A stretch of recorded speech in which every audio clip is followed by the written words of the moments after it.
Hello, everybody. Welcome. My name is Sian Johnson, and welcome with reverence to this episode of the Sunday Sex School. Thank you for joining us for an unconventional kind of Sunday gathering where we share ideas on the sacredness of our bodies and revel in the idea of sex as life force energy to be cultivated and honoured. I'm Sian Johnson. I'm a sexological bodyworker, consent trainer, tantrika and sex coach for men and their partners, and host of the Sunday Sex School series. So I just want to say hello to our lovely panel members who I'm delighted to welcome here today. Would you be willing to introduce yourselves? Bear, would you be willing to start? Yes, of course. Morning, everyone. I'm Bear Phillips. I am a trauma-informed body worker and sex worker. I work with women, trans, and non-binary people. But I'm also a dating, intimacy, and relationship coach, working primarily with men, but not exclusively so, bringing a lens of how misogyny, patriarchy, masculinity impacts our ability to have authentic and intimate relationships in our lives. It's lovely to be here. Thank you, Sian. Thank you, Bear. Graham. Hi, everyone. So I'm Graham. I have many different hats. I teach Tai Chi, yoga, meditation, but also predominantly I've been embedded in men's work in various places for the last 30 years, from youth and community work through to mental health, and more recent bringing what I know about Tantra and Taoist and Eastern philosophy into the men's work sphere, I suppose you could call it that. So also with a background in counselling and psychotherapy. So Lovely, Graham. Thank you. Kenny. Hello, my name is Kenny Malmorezi Cruz. Of all things, I'm an agony uncle. I've got a column in the iPaper every Tuesday. I've been holding men's groups for about 24 years, mixed groups for about 28 years, and in the last 10 years, I've been training people to hold their own groups and communicate better with men. And that's the work I'm known for. I work with men and women privately as well in London and online. And sex and sexuality is so important, and the taboo stuff is where the gold is. So I'm totally chuffed to be here. Thank you, Kenny. Roy. Hello, everybody. So I'm Roy Graff. I'm a relationship coach and counselor. I work with everybody. I also run men's groups, and I create and educate content on non-monogamy and polyamory. I work with individuals, couples, triads, etc. And yeah, really happy to be here. So looking forward to it. Thank you. Welcome, everybody. And thank you for joining us here in the audience today. Before we dive into our discussion, I wanted to share that in my work with men around deconstructing unhelpful ideas around masculinity and manhood, I've never prescribed how clients should be. I invite men to move beyond the myths, to explore their own autonomy and authentic expression of who they are and who they want to be in the world. So I never had a definition of masculinity ready, prepared for the men I work with. But for this discussion, I thought I would try to find one that made some sense. So I've delved into various disciplines: philosophy, sociology, psychology, anthropology, and history, and all are grappling with this complex terrain of masculinity and its implications on manhood. And I found that the definitions of masculinity are fluid and evolve across cultures and social contexts. I found that many scholars argue that masculinity and femininity are social constructs shaped by centuries of social and cultural influences rather than inherent traits that exist biologically in our body. And I also found that our gender norms and socialization begins with the shape of our genitals at birth and this dictates everything from the names we are given right through to the traits we are expected to embody.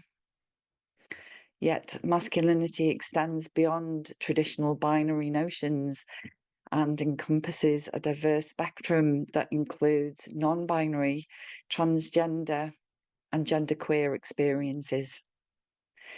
Given the centuries of deep inquiries gone before, defining masculinity and toxic masculinity in just this brief time frame seems unbelievably daunting. So our goal today is not to claim definitive answers, but to engage in thoughtful dialogue that challenges perceptions and invites growth. I'm really eager to share the unique experiences and wisdom from our personal experience and from our professional work. So with this in mind, let's go to our first question. So given that masculinity is a social construct, we still have to acknowledge how it influences our world. So I'm going to invite Graham to open the discussion on how would you define masculinity? I think what I would like to bring as a voice to this conversation today is the psychological inner world approach. So with the masculinity from a Taoist, a Tantric, Vedanta point of view, is that we could put that into the anima and animus within us all, the male and female counterpart, sometimes called yin yang, sometimes called Shiva Shakti, depends on the tradition that you're pointing to. So from this point of view, the masculine is sometimes described as the still calm center. It's sometimes described as the mind. But then obviously this is troublesome because within male and female bodies, we can be the opposite of that. But what I would like to bring to this conversation is, this definition that within me, there's an emotional component and there's a psychological component. So for my job is to, as far as I can see it, is to be able to embody both, but also to recognize what is very useful for me is to find that stillness, that still calm center, and to balance that part of my body with the emotional component. So yeah, that's what I would like to speak to on that. For me, what's really important is authenticity. And the way that I've worked it out for myself, beyond doing masculine, is for me, the difference between a man and a boy is a man includes the feminine and can come from love, where a boy is generally selling the masculine from fear and pecking order, and very often coming from fear. And coming from a balanced masculine and feminine, a man can collaborate as well as compete, can listen as well as make a noise, can be with someone else's and their own pain and their own shame and their own emotions, rather than trying to survive them or fix them or avoid them. So for me, it's like a conscious male and a conscious female have both, embody both, and need to include both. And it's the authenticity that really, really matters. And whether it's, and I believe that both masculine and feminine can express toxic masculinity, which is very yang, and toxic femininity, which is more the critical, the abandoning, the thing that I see make men crumble. The withdrawal, simple withdrawal, can make the hardiest man fall. So for me, it's all about authenticity and showing up in the moment. It's not a theory, it's not the future, it's not about the past, it's showing up authentically in the moment and taking part. Masculinity is a social construct, and I believe that. So when I think about what makes me say a man is really mainly because I present as such and other people see me as such. I am just me. I don't necessarily think of myself as a man. At the moment, I am just me. And I know I have various energies in me, both strong and soft, containing and the ones that act out, So I respond to the way society sees me and frames me. And once I become aware of that, I don't necessarily have to follow what society expects of me just because it's there. I think in today's day and age, being a man requires a level of awareness of the privilege that comes with that, and recognizing that with that privilege, there is responsibility to give back and to be more careful and more generous with our own energies, because we are born into that privilege. I really agree with what you're saying there, Roy. For me, it's about being human and celebrating the full spectrum of what it means to be a human being, and that we then get to choose what role we wish to present, what performance we wish to make to the world at any given moment in time, which may be picking from any of the available options within that spectrum. It's a choice. I choose in this moment to present as in a masculine form, and I recognize how I am treated by others in that, by others who see me and perceive me in that masculine form. So it is very much a choice for me. And I think something that we can get into later, I'm sure, this idea of masculinities, the plurality of that, and that for me it extends beyond different cultural backgrounds and comes down to a kind of an individual choice that we each get to define, should get to define what that means for ourselves. Thank you. So the title of this event is All Masculinity Toxic? Finding Meaning and Purpose in Manhood. So I think it might be quite useful if we were to go on to define what toxic masculinity is. It's a term that's bandied around a lot, but what does it actually mean? Kenny, would you be willing to open this, please? Sure. For me, toxic masculinity is a misuse of power and a causing of pain and harm.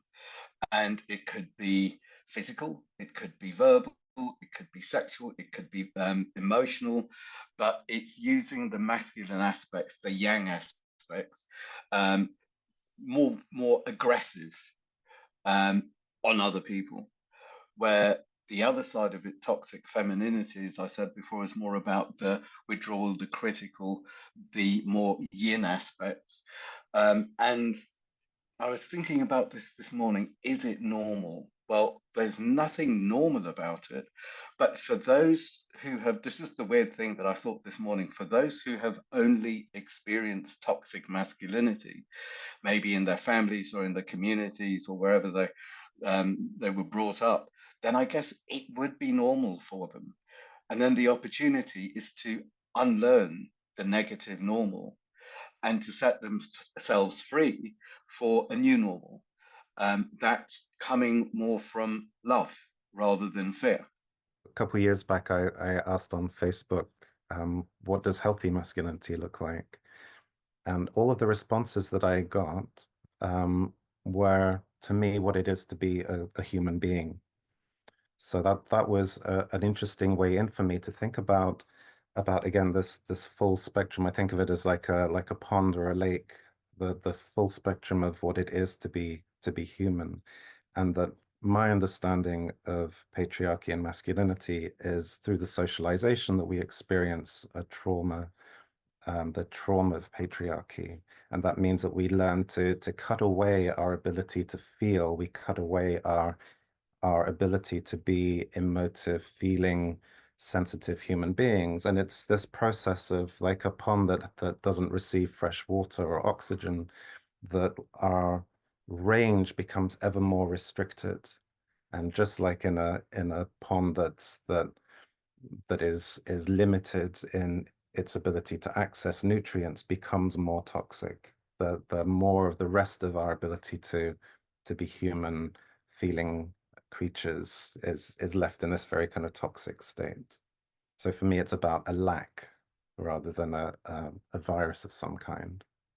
Yeah, another way of thinking about toxic masculinity is this idea of masculinity with a K. And I'm thinking of how boys learn what it means to be a man from outside of themselves, not from within. They're not encouraged to explore their own version of it, but they are given models, and then try to fit and mask their true selves to fit that social expectation. We see around us in society, and I'm talking about Western society, but I think it applies pretty much universally to how all kinds of, like, basically professional roles and social roles are gendered. And that creates an artificial limit on individual growth and what's true for self. There's a limit of and a narrowing of the emotional expressions for men, again, from what we are modeled outside. There is excusing of certain behavior because it's typically man or natural for men to behave that way, and we excuse that and normalize it.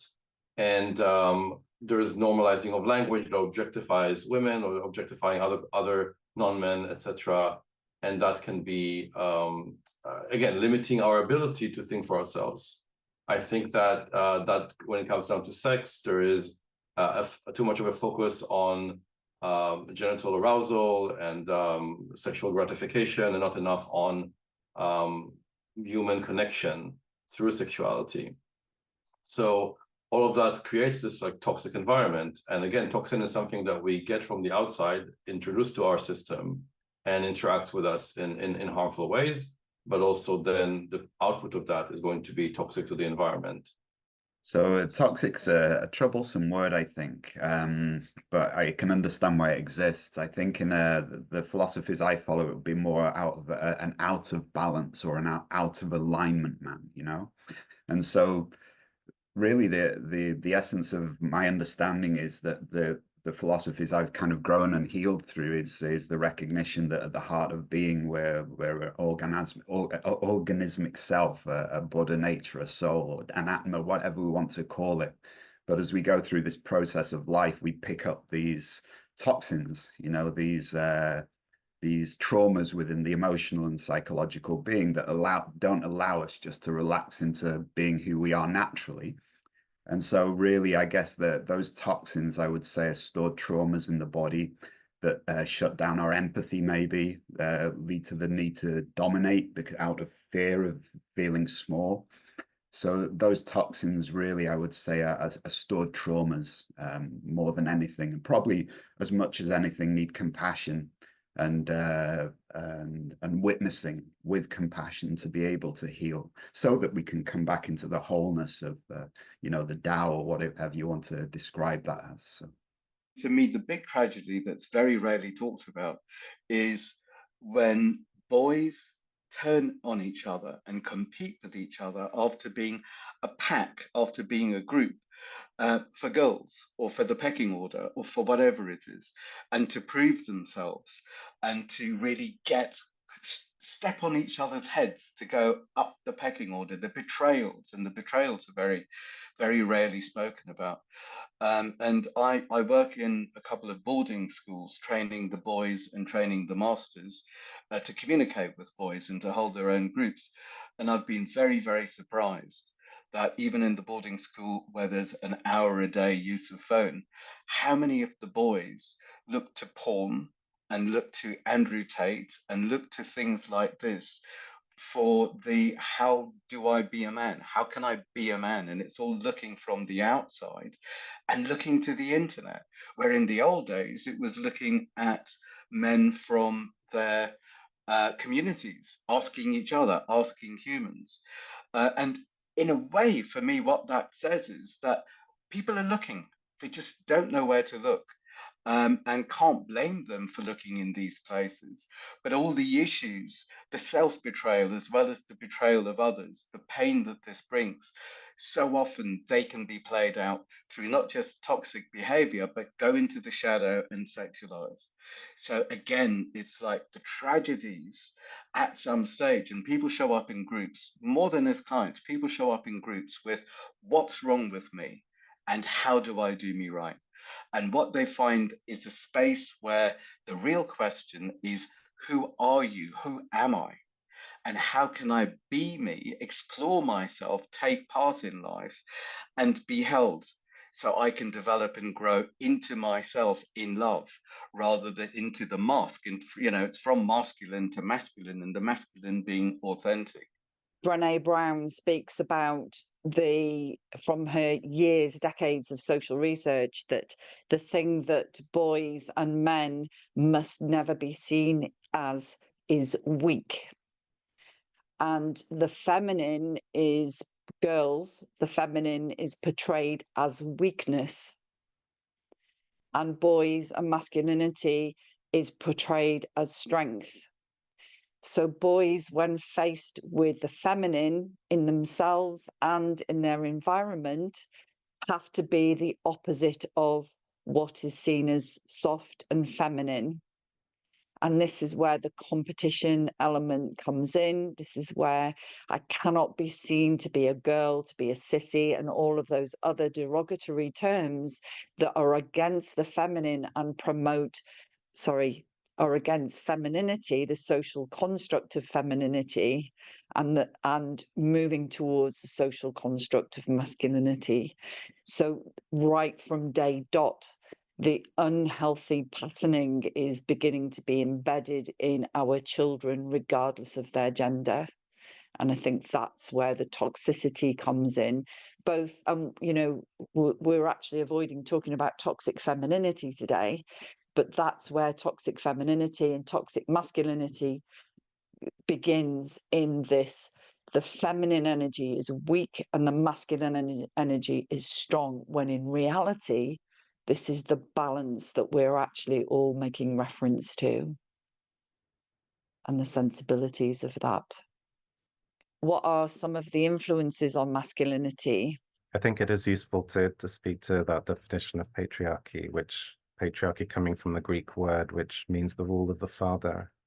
And I think it's a term that's used to refer to the social systems that we live in, and is perhaps the oldest prejudice that we live with as a society. There's some very interesting research that goes back to Mesopotamian times, 3,000 years ago, and begins to track the moment where this embodiment of power over the way that men have been able to exercise their power over, from initially a purely physical strength perspective, but over time being in a feedback loop that generation by generation becomes enshrined in our social structures, in our systems of power, in our legal processes, in our education processes, that generation by generation, that power over becomes ever more concretized, becomes ever more part of our day-to-day, to the point that we don't really see it or appreciate it or have critical awareness around what it is. We take our social structures as being neutral if we don't bring that critical thinking and awareness to it.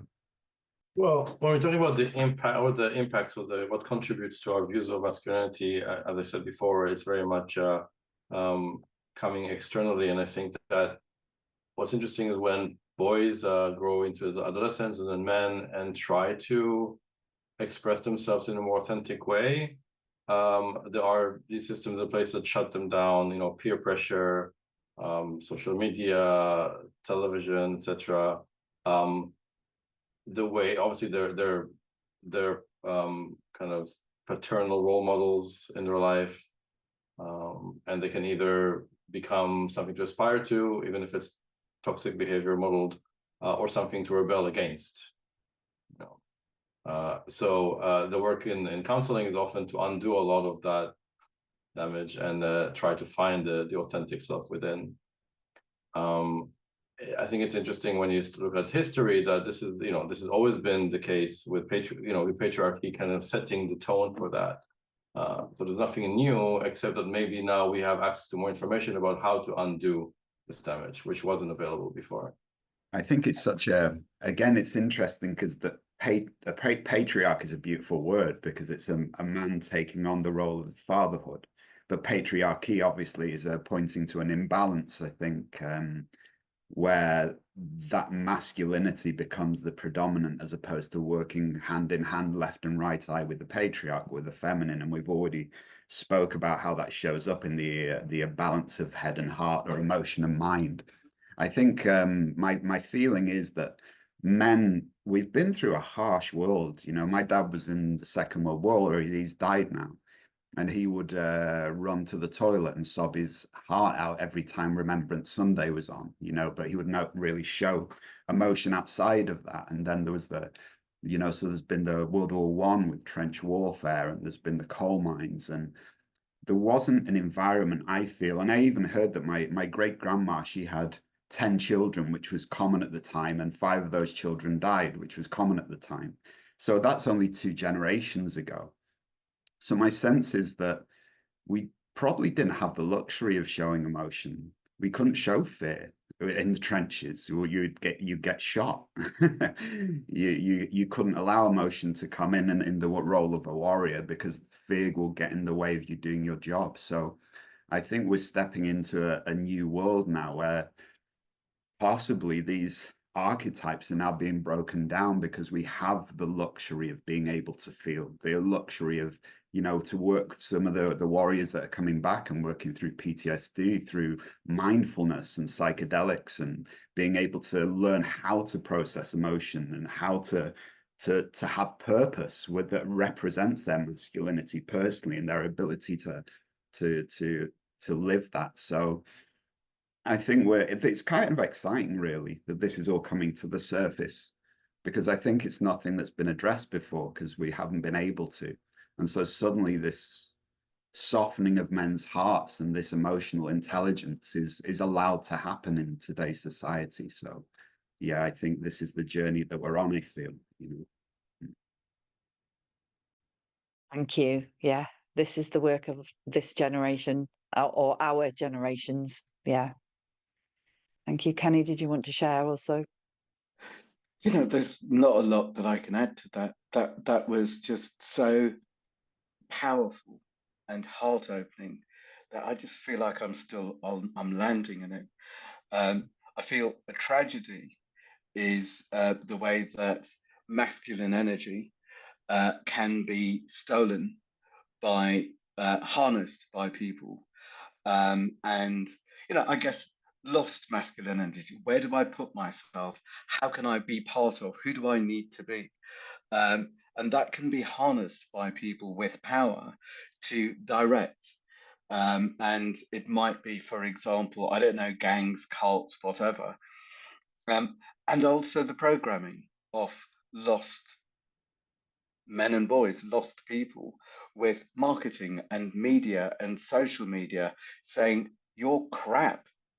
But if you do this, or you buy this, or you follow this, then you've got a hope. So I feel for that lost energy that needs to belong. And I grieve for those who don't empower, but steal power. Yeah, thank you. I notice how I'm touched by what's being brought here by you know, and the different perspectives, and how that's impacting me as a woman, experiencing being on the receiving end. Feels that language feels a bit clunky, but I want to say that as a woman moving through the world, noticing how masculinity influences my experience as a woman, and being aware of, through my work, of what is possible of the masculine energy, to move away from some of these social constructs, to move away from the influence of the media, and move towards heart-centered, this is me, this is what I bring to the world. It is a luxury that wasn't afforded to previous generations, and it is a luxury that we do have now. And I call this doing the work, and when men are doing the work, it is unbelievably beautiful to see a man casting off the the mantle of previous generations and casting off this perceived behavior that is that they've had to conform to since day dot, you know, from fathers, families, societies, workplaces, and to see men finding who they are in the world is truly beautiful, and never fails to light me up and turn me on. So yes, there are a lot of problems with masculinity and patriarchy and the society that we live in, and there has never been a better time for men to do this beautiful work. And there are so many places where men can go and be held in this journey. And so for anybody watching this right now, if you're not sure about where you want to go or how that you find your way out of where you're at, then reach out to one of us or reach out somewhere, please, because it is truly beautiful work and you are changing the world when you do it. So thank you. We'll talk a little bit more now about finding meaning and purpose in manhood. So what does or could healthy or mature masculinity look like? And what I mean by this is I've in my work, I've spoken a lot about healthy masculinity. And in the process of this group gathering here today and the conversations that we've had and the research that I've done, I've realized that healthy masculinity isn't the word. It isn't it. It's mature masculinity. That's the word. And there's the question around how can boys and men find meaning and purpose in manhood, ways into more mature masculinity. The journey is from am I to I am. And the am I is, am I safe? Am I going to be harmed? Am I going to be humiliated? Am I going to be abandoned? Am I going to be...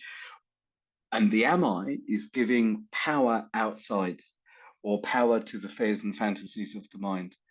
And it's a sense of self from the outside.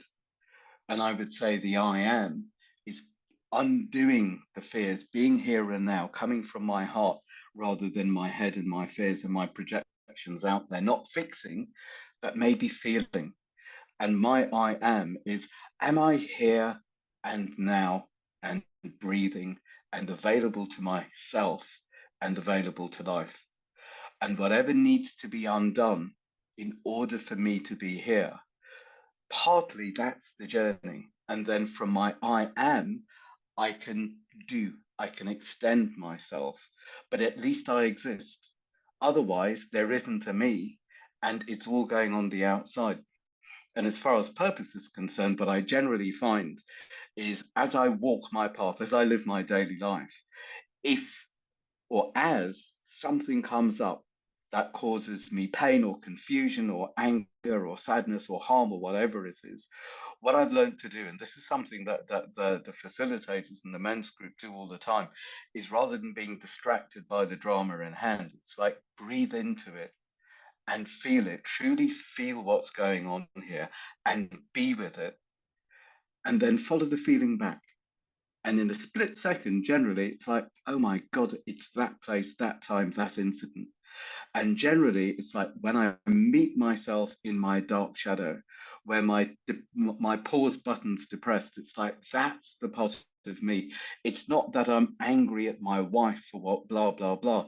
It's something happened with my mother or in school. And that's the part of me that's in limbo, that's saying, please release me, let me go.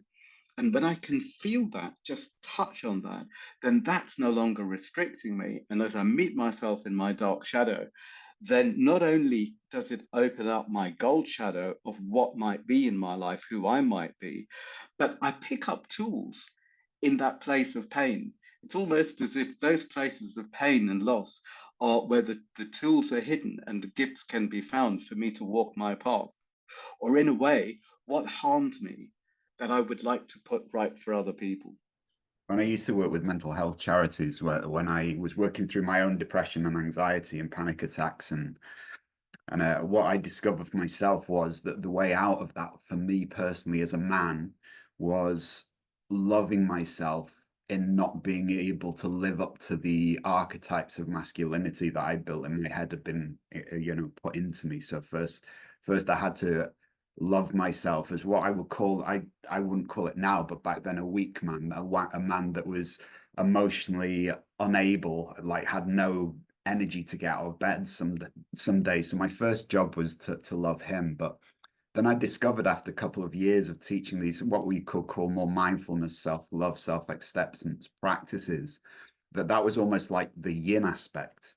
But also what really was starting to help people in the charities I was working with was purpose as well. So in other words, I would call that the yang, the expression. I had a teacher, one of my main teachers in India, and whenever you used to sit with him, he had two questions. He said, who are you and what do you want?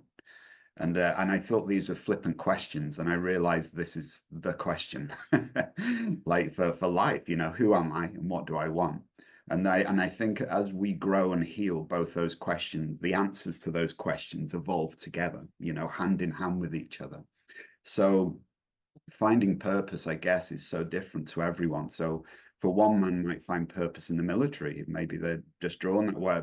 A person like me finds purpose in counseling, because I'm more empathic and sensitive. So I guess what purpose is for each man is different. But I think I would really say that it begins with self-acceptance, self-love, it's giving yourself permission to be happy. You're allowed to be happy today. What is it would make you happy? What will bring you peace? And just starting to trust that and unravel that. Also, time in stillness, I think, can be useful from a Taoist perspective of the masculine being the still calm awareness within. So just time in nature, time in peace can help to peel back those layers of expectation, should, must, ought to, which is often tension within the nervous system. So yeah, that I would just like to say that speaking to purpose in my experience. So this concept of four areas of your life, what is it that you love? What is it the world needs? What is it that you're good at? And what can you be paid for? And when you bring those four things together, that gives you your passion, your mission, your profession, and your vocation. And that can bring the purpose, Graham, that I think that you're talking about here. Yeah. There was something that Kenny said earlier, really beautifully referring to the pain of childhood, that feels really important to me, that this piece around the way shame is used against us as boys and young men, how we are shamed every time, you touched on this as well, Sean, every time we're told to man up, to stop acting like a girl, when we're told that boys don't cry, there's a shame response that occurs within us, where we're taught that sensitivity that we carried as young children is somehow wrong. And I think these layers of what feel to me to be trauma that build up over time are what we really need to understand and lean into and work with and undo, in order to have that sense of who truly are we as human beings. I think many of us have said this in different ways, but patriarchy hurts men as much as it hurts women, just in different ways. And what feminism has allowed women to do has been to encourage them to move and shift into the full possibility of what being a woman can be in the world. And yet we as men are still stuck with very limited roles that we feel we have to work with, the mask that Roy was talking about at the beginning of the session. We need to be able to come back to that presence, that sense of who we really are, in order to really connect with deeper purpose, a kind of want that comes from our bodies, that comes from inside of ourselves, rather than that constantly recurring thing of what is it? What does it look like on the outside to be a healthy man or a mature man? We need to undo everything to work it out for ourselves. I really want to speak about a personal experience of this. And I grew up as a very sensitive child, but in a very chauvinistic environment. So I really had to suppress and mask a lot of that in order to fit in and to survive, to survive bullying, to survive ridicule, etc. So I did, but I always knew it was a mask. It never felt authentic. And I think what saved me ultimately is that I knew it was a mask. I never fully kind of subscribed to it and owned it and identified with it. I also grew up with a father who was perceived by others as weak-willed, and therefore I adapted that as well towards him.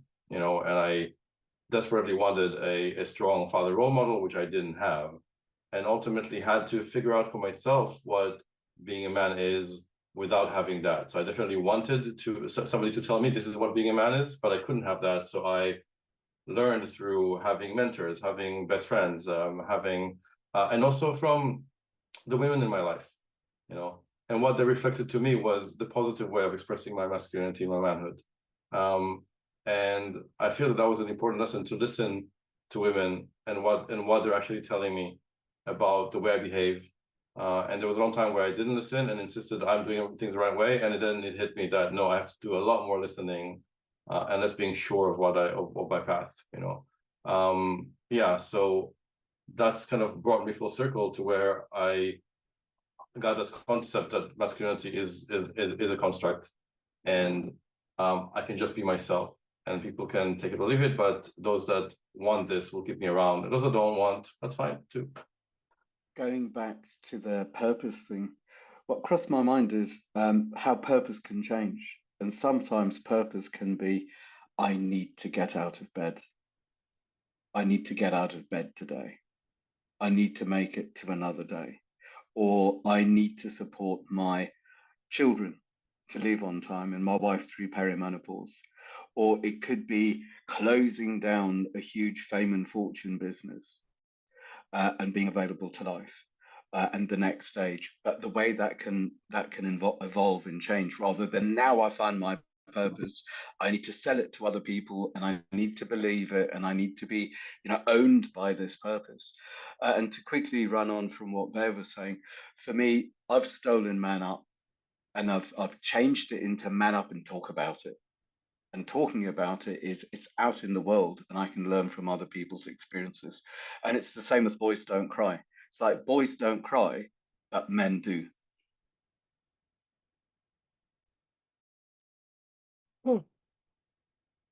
I felt that land in my body. Boys don't cry, but men do. Fuck. Yeah, really felt that. Thank you. Yeah. And I guess through my work and the kind of clients that I work with, I frequently come across men who have spent a lot of their adult life in freeze mode because they've kind of gone, this version of masculinity does not work for me. And in not being able to find a mature masculine, they'll kind of shut down and become purely functional and shut down the feelings and emotions and the connections to others and just try and get through every single day. Working with a practitioner like myself, or going into therapy, or going into men's work, or going into men's group, reaching into tantra or conscious kink, choosing to find a rite of passage in some way that is uniquely male or masculine can be really helpful. Reading books, finding ways to work with people, there's lots of resources out there that don't cost a fortune. So if you can't afford a practitioner, then that's not the end of the world. There's loads of stuff on YouTube and, men's groups that are really good cost. Lots of routes out of toxic masculinity and into mature masculinity, and finding who you are finding other people who are on that journey. So I would encourage anybody who is questioning their worldview to find their way into healthy or more mature masculine resources. I love being around mature masculine men. It's just like the best thing ever. So find your way into it.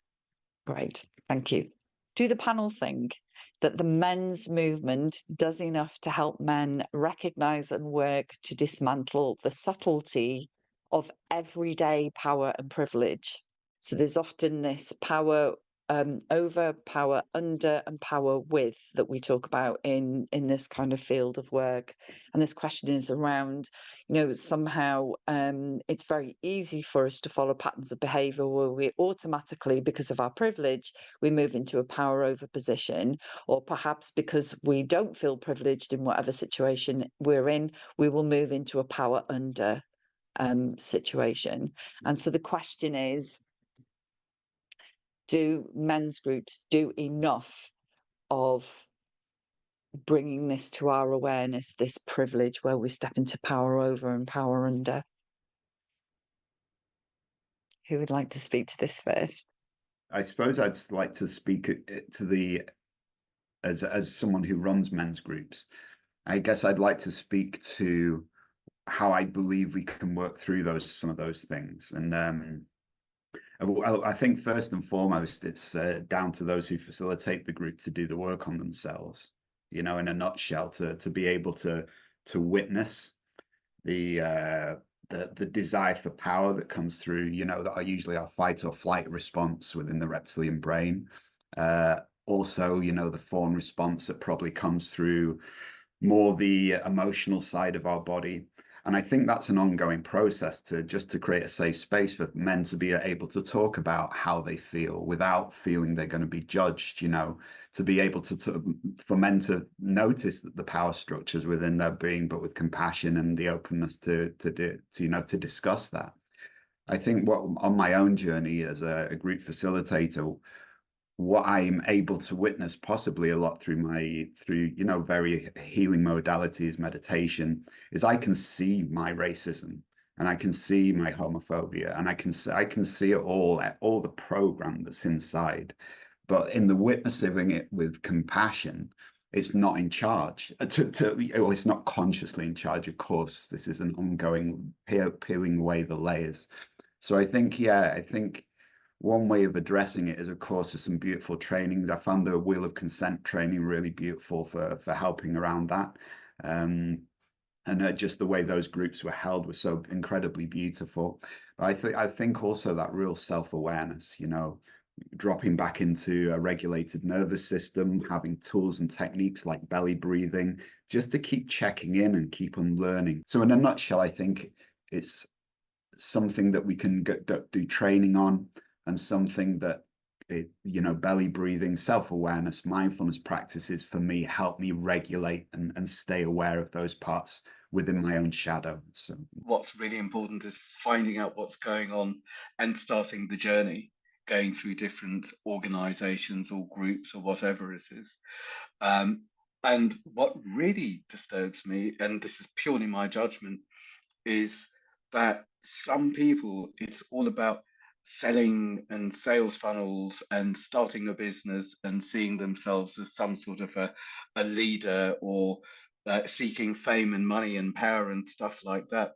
And with some of the men who've done that, who I've worked with, it's clearly been a reaction to their position in the playground. So if that's how I was there, then I've got the mind to position myself here and tell other people what to do. And for me, there's a lot of theft of power, and it's just not clean. And I've been very, very paranoid in my career. I stalled starting my work for a long time because I feared not being clean. I feared it being about me and my issues and being unaware about this.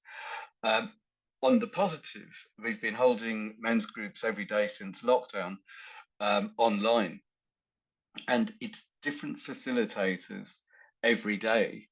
And usually there are 2, 3, 4 facilitators in a room, and we break into breakout rooms. So it's not a big expose, it's small and intimate. And I would say every group, every breakout room, every facilitator is different and brings a different thing, comes in a different way. And even if it's the same men in a closed group for years, every group is still different. So it's about the moment. It might be about who's holding it. And then in men speak, we've also got young men speak, elder men speak, dad speak, neurodiverse men speak, Muslim men speak, Jewish men speak, Christian men speak. And it's not religious, it's about where have you come from and how can you be met by a community that might have come by other men who might have come from a similar background or similar programming, to get to know where you are and who you are, speak in your own language, and then unlearn what might not be useful anymore or what may no longer be true. So for me, it's about the moment in different places. I just wanted to say that I could feel that the hurt that was also underlying that question, and I think that it's important to recognize, we've touched on it to a certain degree, but the loneliness and isolation that men feel in this patriarchal culture that we live in, and just the sense of relief to find other men that we can feel we can be to some degree connected with, that we can feel some sense of connection to. And I think it just really brings home the importance of this piece around the facilitators, the importance of, the way you described it, Graham, was so beautifully put, and you, Kenny, too, the kind of the need to constantly be engaging with our own personal excellence, improving, peeling away, working on, never giving up on that, because otherwise it is very possible for us to be in that place of, oh, I found my gang. Finally, I'm not on my own. And then for the if that leadership of that group isn't really clear, to fall into that kind of playground thing of supporting what everyone else in the group is saying and not being critical about those views and behaviors. So I think it's a really important question, and it does come down to the individuals. I think from my perspective, I work with consent through the wheel of consent. So thank you, Graham, for mentioning that.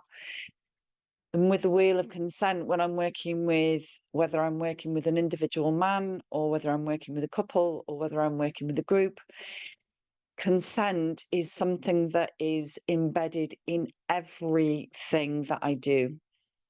For example, before I move into an exercise, I will either demonstrate that or I will describe it in enough detail for the person or people that I'm working with to be able to make an informed choice about whether they want to experiment by stepping into it. And this is the first stage of consent, but it's woven into everything that I do. I love consent. It's beautiful. It's so empowering for me as a space holder and for people who are working with me. So for me, consent is in my blood, and I don't have to do a separate module or a separate workshop or a separate session on consent because it's there in everything that I do.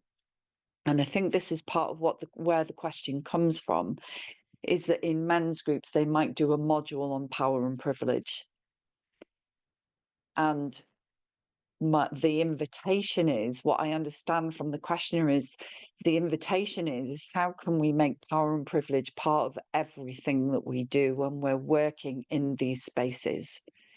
How can we just ask the gentle question, I notice when you say that, where are you exercising your privilege as a man, or where are you exercising your privilege as a heterosexual, or where are you exercising your privilege as an able-bodied person or a person of white lineage?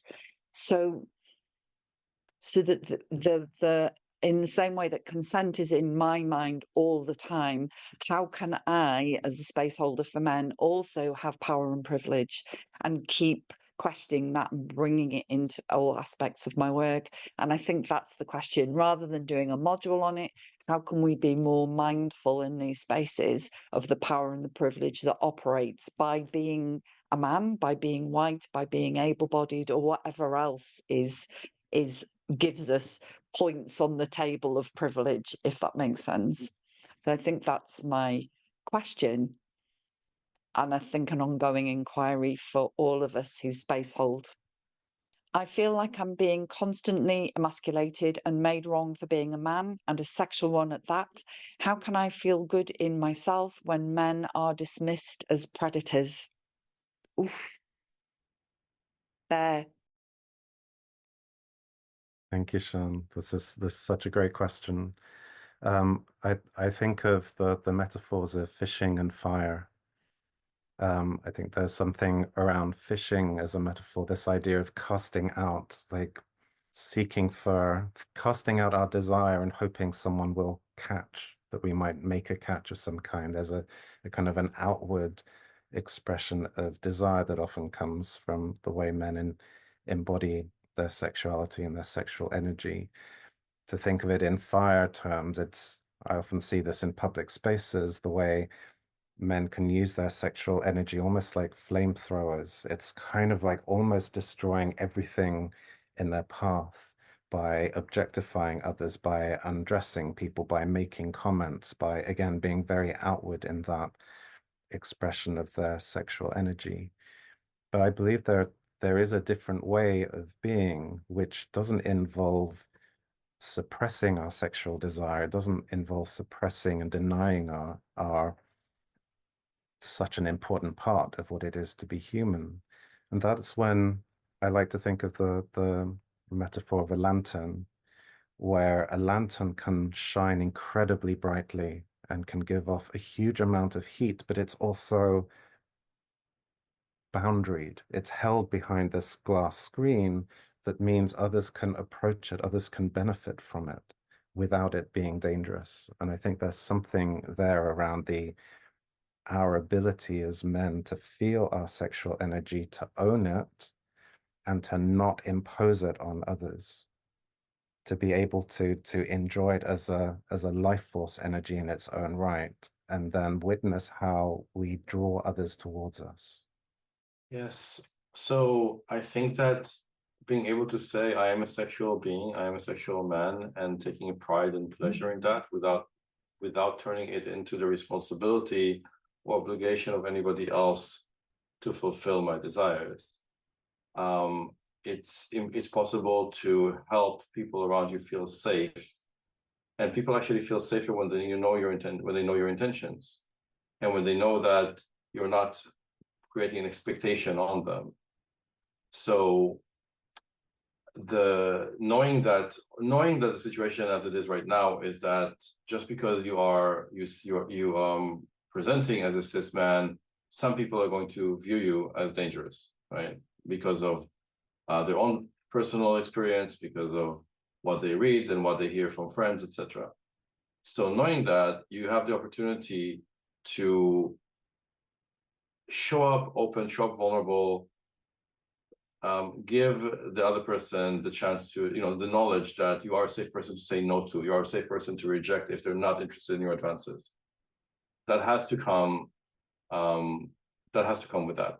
Yeah, I'm passionate about this subject because I run sexual energy mastery training for men, so it's my bag, and the reflection is that I think what was said is just about allowing men to feel like sexual beings. When I do my training, the first step is allowing men to feel their sexual energy without shame or suppression. And so that when they're walking down the street, some guys say to me, they'll see women cross over the street and they can feel the discomfort in their sexual energy. And my sense is that in some cases, that their discomfort with it is felt by the other.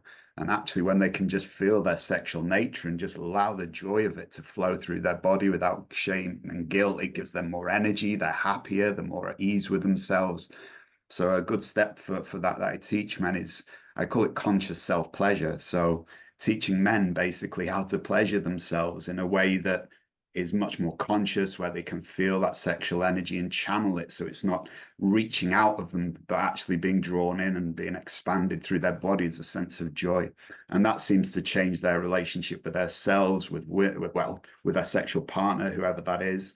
So yeah, nervous system regulation, I would say, around the experience of the sexual self is so powerful for that. So yeah. Thank you. Yeah, I really want to echo that. That's the foundation of my work, is self-empowerment through self-pleasure, because when you can fully embrace your own sexual self, then there is no need for that to leak out in unseen ways, and then that stops that sense of predatory energy. And that in itself is really sexy when you're with a man who is fully in charge of his own sexual energy and his own sexual power. You know, as a woman, I can speak to that and say, I can spot that in a room. From, you know, in a room of 30 men, I can spot the man who is in, you know, who owns his own sexual power, and that's exactly where I'm drawn. And it's not just because I'm in tantra.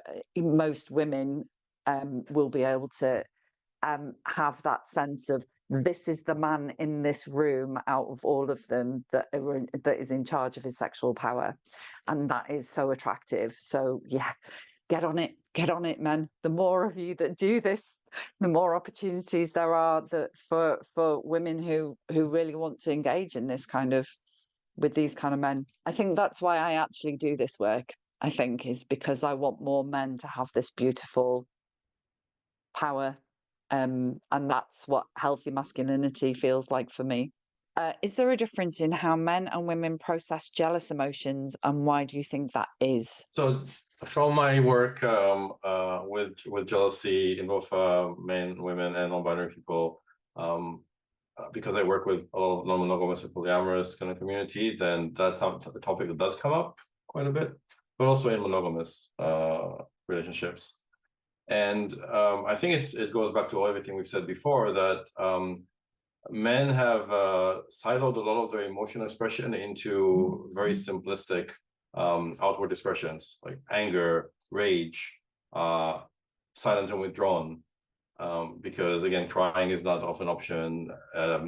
Understanding for themselves the complex emotions that are arising, say with jealousy, which isn't really an emotion, it's a complex set of multiple feelings and insecurities and fears.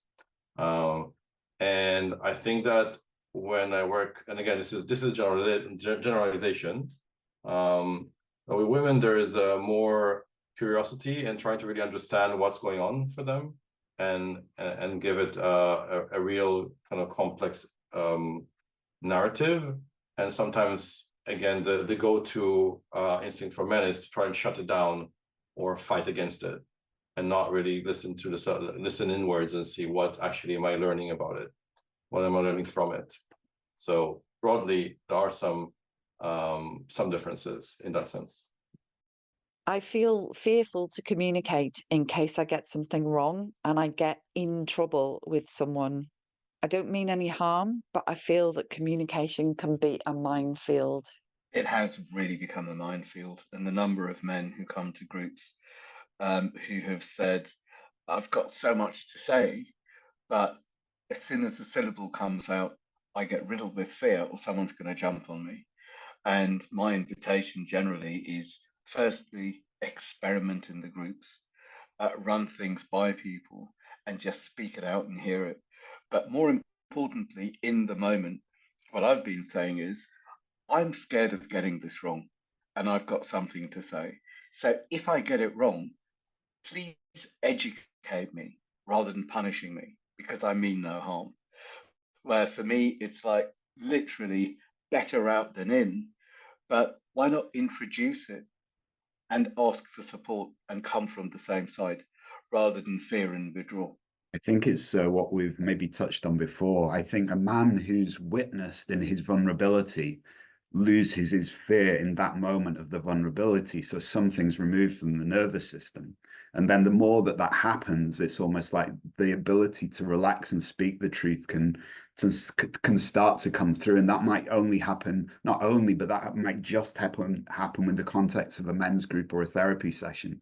But I think the more that that's done, the more those pathways are cleared, that a man can feel, oh, I'm okay to be vulnerable. I'm okay, you know, to speak how I feel. And that okayness leads to more adventurous in that expression, I think. So two of the most important things I learned.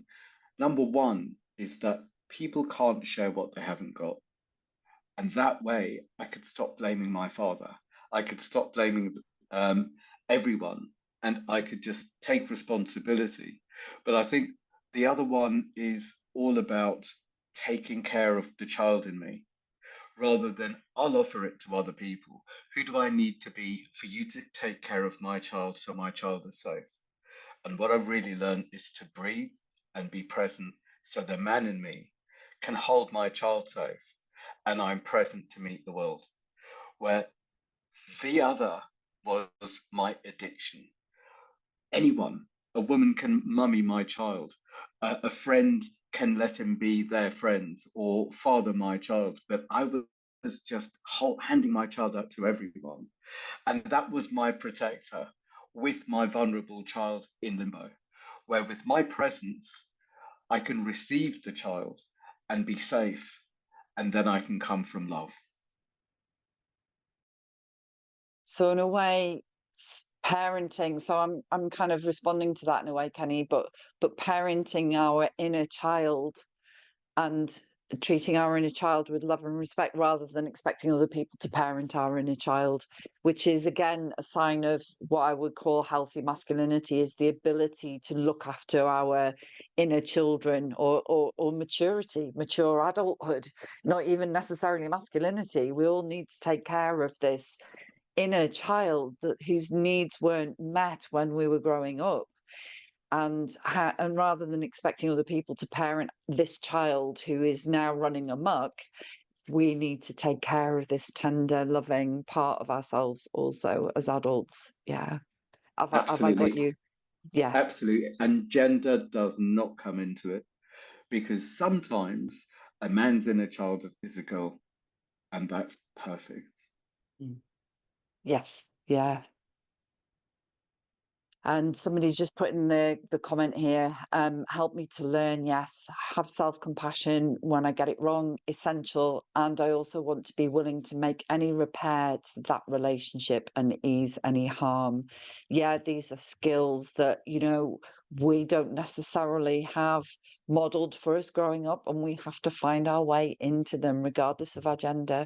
We have to find our way into a willingness to be vulnerable and a willingness to find the skills to repair relationships. In my work, we call this rupture and repair. When there's a break or a rupture, how can we find our way into owning our stuff and finding a way into repairing it, not necessarily taking on all of the responsibility, but sharing that responsibility with the other in order to find the repair.